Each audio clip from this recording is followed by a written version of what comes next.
How can we instill in our lives, in our families, bravery, character, and leadership? That's a topic we're going to be addressing today on Flourish-Meant during this special Veterans Day weekend episode with special guest, Dr. Jennifer London. She maintains leadership roles in a number of organizations, including Board of Directors of the Navy League of the United States. She is leading a major effort in educating and empowering Americans to be active citizens. So I am excited to have you here today, Dr. London. Welcome to Flourishment. Well, thank you so much. It's such a pleasure to be here. And I'm so honored to be able to talk about veterans today who deserve considerable honor from us, and this is why this day is set aside to honor the veterans, people that served in our military. And I might mention, you mentioned our books. My husband, Dr. J. Philip London, was a Naval Academy graduate. He was an aviator in the Navy. Served in the Cuban Missile Crisis blockade. He was a helicopter pilot and also on the recovery team for John Glenn's orbital trip around the Earth. So he was a little part of history, or I should say a big part of history. And he retired as a captain and then went to work for a consulting firm called CACI. Jack was a true patriot. He was very proud of his service. And his entire life, he was loyal to the oath he took as a military officer to support and defend the Constitution of the United States. He did 12 years of active duty and 12 years of reserve and was very proud of his affiliation with the military. He talks about it in his book, Ever Vigilant, Leadership and Legacy by the Executive Chairman of CACI. And he supported character and integrity and honesty. And in 2013, wrote a book called Character, the Ultimate Success Factor, to stress the importance of ethics in business, because he saw some businesses that weren't, standing by their ethics and integrity. And so he wrote that book, and more recently, Profiles in Character, which is 16 Americans and the traits that define them. These are true historic heroes. And so as a veteran, my husband also supported in his company the hiring of veterans. In 2005, he created a program for CACI to hire veterans. And by 2018, 47% of their new hires were veterans. It's a program that continues in the company. Many of those veterans are wounded veterans as well, disabled veterans. And so in addition to that, we have supported programs even at the educational level. Like at the Naval Academy, we support scholarship programs, awards programs for leadership in military history. And in fact, the proceeds of our books go to military affiliated organizations, all the proceeds of our books. So I'm just so thrilled to be here to honor our veterans and to recognize that about 7% of our population are veterans, 1.8 million people in our country. And it's so important for us to, I think, do more than say, thank you for our service. I think, that's important, but I think it's also important to ask the veterans, what can we do to support, organizations or things that are important to them, to really take a more active role in their life and recognizing what they have done for our country. Yes, it's so important to support our veterans organizations. And that is one way that we can be paying attention to what veterans are modeling for us, for our families, for our own lives, for our character, is making sure that we're supporting them. So if we keep that in front of us and we're supporting our veterans, we can then begin to instill those values of bravery, character, and leadership. Yes, absolutely. And I think, again, we felt it started at a younger age when during the educational phase, which is why we created these programs to provide awards. I mean, we sponsored programs at the Naval Academy, as I mentioned, in leadership and history, naval history, but also the U.S. Naval Institute, which puts out publications geared specifically to the Navy. And so we sponsored 2 programs there. I might mention my husband passed away 2 years ago, but I have published his books, Leadership and Legacy, as well as Profiles in Character. And he was buried with full military honors at the Arlington National Cemetery Cemetery here in Washington. And our three sons and I visit that cemetery regularly on Memorial Day and Veterans Day. And so, as you know, Memorial Day was set aside to mourn and to recognize and honor those who died in serving our country. Veterans Day is set aside for our veterans. If I might just kind of segue into our current active duty and understanding that 1%, less than 1% of our population are serving around the world and protecting our freedoms as well as freedoms of those around the world. And it's a small percentage that doesn't always get recognized. That's about 1.4 million people that are in active duty.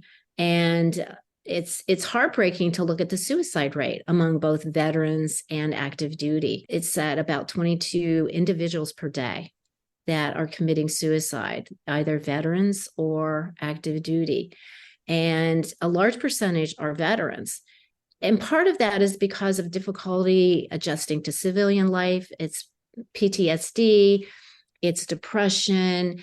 And so I think we have an obligation to support our veterans. As I mentioned, my husband created a program for hiring veterans, but there are Wounded Warrior projects. I would encourage listeners to go to the internet and search programs, any Wounded Warrior project, and to do what they can to support those programs, because the suicide rate is about a suicide every 65 minutes.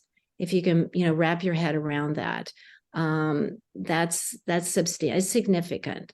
It's much higher than in the general population. And it's because of the difficulty that our veterans have experienced and our active duty are experiencing. And so, again, I feel we have an obligation, but I hope a lot of people feel that they have some, maybe not obligation, but responsibility in some regard to recognizing our veterans and supporting them. So when we're talking about bravery, character, and leadership here today, we're not saying that those things come without cost or that they come in the absence of fear and terror and suffering.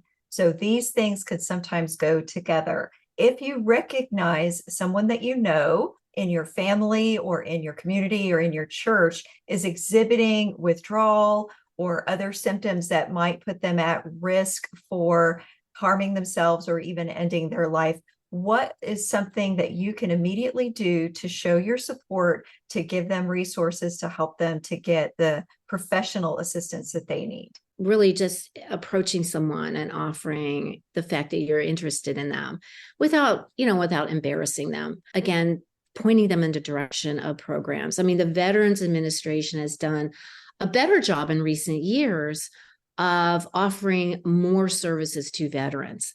It's not perfect, it's not great, but it's improved. There are flagship hospitals now that veterans can go to for treatment and service.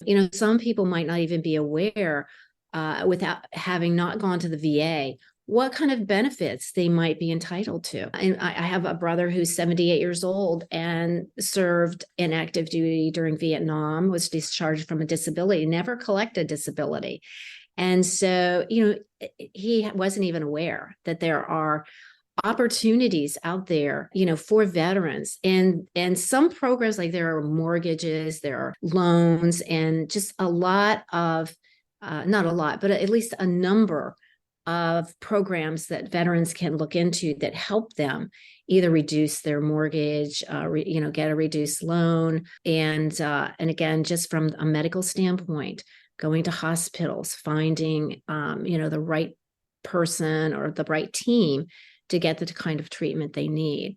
If anyone recognizes someone that might be struggling, I think just approaching them and offering a helping hand, and then if they are receptive, putting them in touch with various programs. I think the military does try to reach out now and make active duty and veterans aware that there are programs out there. But I think, again, we all have a bit of a duty to step up because they have done an amazing job in protecting our freedoms. For individuals listening or watching, or for their families, how can they access your resources to be more educated about how to be supportive to active duty or veterans in our communities, and to educate their families about bravery, character, and leadership ongoing from the modeling that these wonderful heroes of our society have done for us. Well, I am on the board of the Navy League and the foundation of the Navy League as well. And those are more related to making people aware of our sea service veterans and active duty.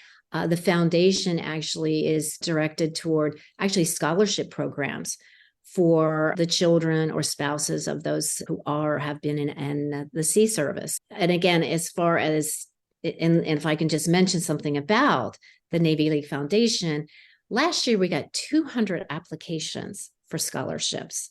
This year we got 400. So you can only imagine how many people are seeking support and getting in that, for their higher education. So I would encourage anybody interested in supporting our scholarship program, they can go to the website for the United States Navy League. I don't have any direct relationship with the medical facilities out there, but again, going online, searching up Wounded Warrior Projects or Veterans Administration is another way to access those that support. The USO certainly has wide-reaching capacity. In this second half of our conversation with the amazing and wonderful Dr. Jennifer London, we're going to dive into some practical ways that you can seek out modeling bravery, character, and leadership in your homes. Dr. London, what is one way that families can begin to learn instilling those values of bravery, character, and leadership in their homes this Veterans Day and beyond? Well, there's not a lot of inspiration out there, I'm sorry to say. One of the reasons my husband and I worked on this book called Profiles in Character is because today a hero is typically something on a Marvel, movie program or a celebrity. And, celebrities have notoriety, influencers, people on the internet and so on. They have notoriety, but I wouldn't consider them heroic. And so I think we do need to look harder to find people that show real bravery and heroism. And certainly they're in the military, but the military are hard to find when it's only less than 1% of the population, right?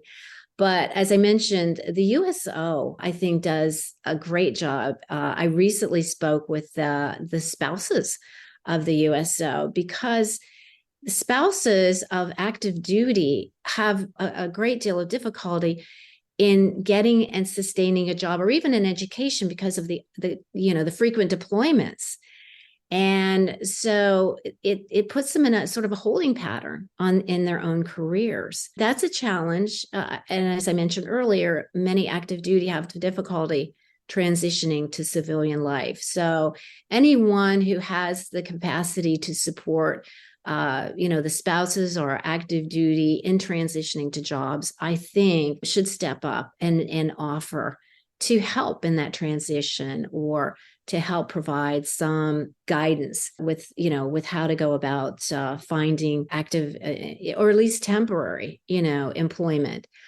So going back to it, Ever Vigilant, my husband talks a bit about his experience in the military and how honor, courage, commitment were so important to not only his everyday life, but what he practiced in his career and what he tried to instill in his employees. Role models, mentors are so important in profiles in character. We go all the way back to Thomas Jefferson and George Washington.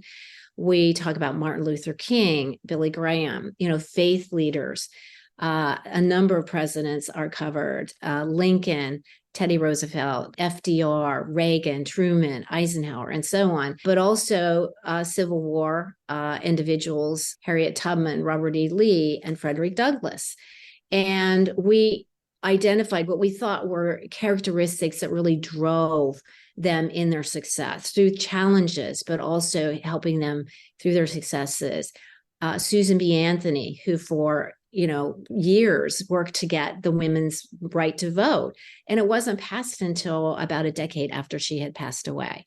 It was supposed to be the 16th Amendment. It became the 19th Amendment. Jonas Salk, the development of the polio vaccine, his altruism and wanting to help the world. I think people will find inspiration in our book, but I hope it also encourages everyone to look at themselves and identify what characteristic really would help them in driving their success. And my husband was interviewed by the Washington Post, I think it was 2005, and was asked what his most characteristic character, that's the way they put it, was. And he said determination. And it was clear that that had a large part to do with his successes and how he navigated the world. He had a lot of character building experiences in his life that he talks about in Ever Vigilant.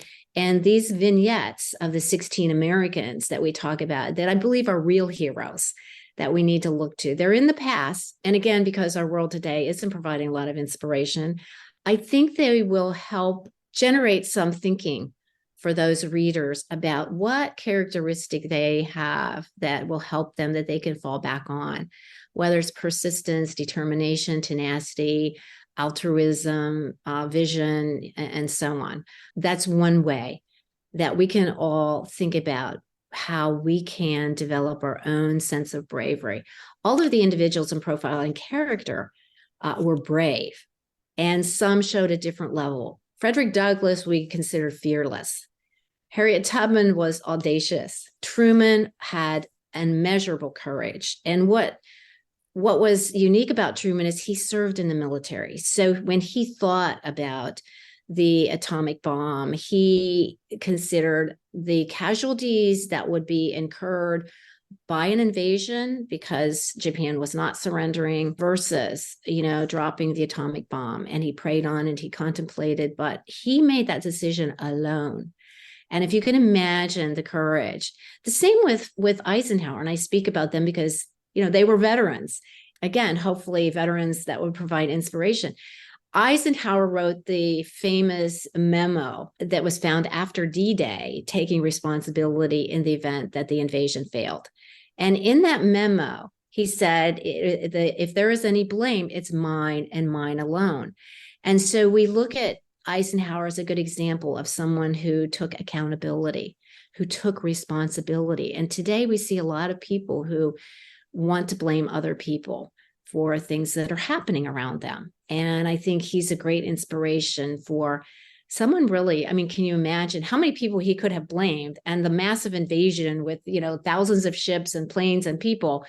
He could have blamed the weatherman, who, because of all the, weather at that point that was, they had to delay it a day. But he said, and he wrote that note before every amphibious event.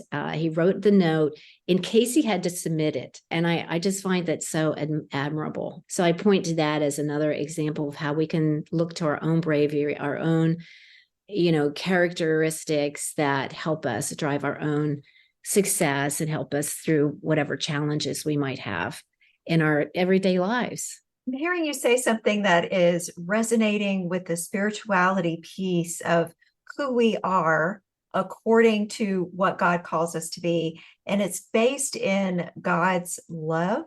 And love is the opposite of fear. So love being our why and our reason to do things will push us through some of the things that would normally give us reason to turn back. And that is the essence of courage and character and accountability and all of those things that you're discussing, is making sure that you have your why in place and you are determined to persevere no matter what comes against you, because what you're doing matters more than just yourself. And I think that's really relevant to Martin Luther King. We identified love as his predominant characteristic. He was about, peaceful resistance. And he actually relied a bit on Gandhi's teaching called Satyagraha. Satya means love or truth, and agraha means force. And Martin Luther King was fascinated by the idea that this idea of love could be beyond, as you mentioned, Martin Luther King's understanding of Jesus on an individual basis, but it could be applied to society in general. And so if you listen to Martin Luther King's speeches and the way he approached civil rights, it was always peaceful and from the position of love. And it's interesting you bring that, because there's a lot of strength in that position. So I'm glad you brought that up, because you're right. Love does include bravery as well. And it includes how we need to respond to and support those who are often ignored or dismissed or not recognized in the veteran population. And if we were to reach out to them and say, I see you, you matter to me, you matter to God, that might be an important piece of suicide prevention in our communities that we're missing. And I would say again, finding, for those who are struggling, finding mentors or role models is important. I mean, looking at these historic figures, many of them had mentors, role models, or a family life that helped support them. And I would encourage people to look around their family, their community, and identify those, kind of heroes or mentors in their own life. The other thing a thread that runs through all of these individuals is many of them had a very strong faith. And that's another way. I mean, this is another thing that bolsters us, having that faith. And in my life, I would say there are people that believed in me and they found me, but we can also seek them out. I mean, there are other ones that, I sought out, but I just found it interesting that there are people in my life that found me and said, I'd like you to do this, or can you do this, or whatever. And I would also encourage everyone to explore every opportunity presented. I mean, that's what I did. You never know what opportunity might lead to another great circumstance. And sometimes we'll tell people, oh, I'm not interested in that, or no, that doesn't sound like me, or whatever. But I found that really led to great opportunities that you wouldn't think about. So again, I would encourage everyone to not dismiss something, but explore it. You never know where it's going to lead. Dr. London, how can people access your resources and the books that you co-authored and all of the things that you would provide for them and link them to that would help them establish bravery, character, and leadership in their families? Well, for each of the books, there are separate websites. For Evervigilant, it's evervigilantthebook.com. And for Profiles in Character, it's the same. It's sort of the same. Profiles in Character, thebook.com. And there's a lot of information, interviews, and more summaries on there. Both books can be ordered on Amazon and Barnes and Noble. There are different versions. There are paperback and there are the regular hard copy books. And Profiles in Character is a great coffee table book. My husband wanted it to be sort of a coffee table size so that it could be utilized in that way. So, and I must mention that all proceeds, I think I mentioned already, but all proceeds from those books go to military organizations. I hope that all of you listening were inspired by this conversation with Dr. Jennifer London, and you will go and access these wonderful resources and support your local veterans and local veterans organizations as well. And of course, I also hope that you hit subscribe and come back for the next episode of Flourish-Meant. Flourish-Meant is part of the Spark Media Network and can be found on the Edify app.